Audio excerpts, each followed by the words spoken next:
দর্শক, আপনারা দেখতেই পাচ্ছেন যে আমাদের বৈশাখ মাস আছে। এই ভিলেজে আমরা ধান চাষ করছি। তো ছোটো থেকে আমরা যে জ্বালা রোপণ করছি, জ্বালাতে পর থেকে যে আমরা কামলা দিয়ে এত কাজ করে আমাদের কৃষক ভাইয়েরা এখানে সার দিয়ে নিজে খেটে জমিতে চাষবাস করে এত কষ্ট করে মেহনত করে আমরা আসলে দিন শেষে জমিতে কৃষকটা কী পাই, আমাদের লাভ উন্নতি কী, আসলে আমাদের দিন শেষে কিছুই থাকে না। আপনারা এটা ভালো করেই জানেন যে বৈশাখ মাস আসলেই কামলার দর হুড় করে অনেক বেশি বেড়ে যায়।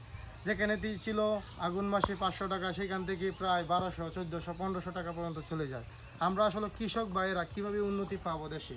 আসলে কোনো কিছু উৎপাদন করে বা চাষ করে আমরা তেমন লাভবান হইতে পারি না, যে কারণে মানুষের মন মানসিকতা থেকে গৃহস্থী বা কৃষিকাজ উঠে যায়। কেন উঠে যায়? কারণ ধান যে জায়গায় 700 টাকা, 800 টাকা রোজ মন হয়, আর কামলা সেই জায়গায় রোজ হয় প্রতিদিন 1200 থেকে 1400 টাকা। তাও কি একটি কামলা একটি কাটা কেটে আনতে পারে না।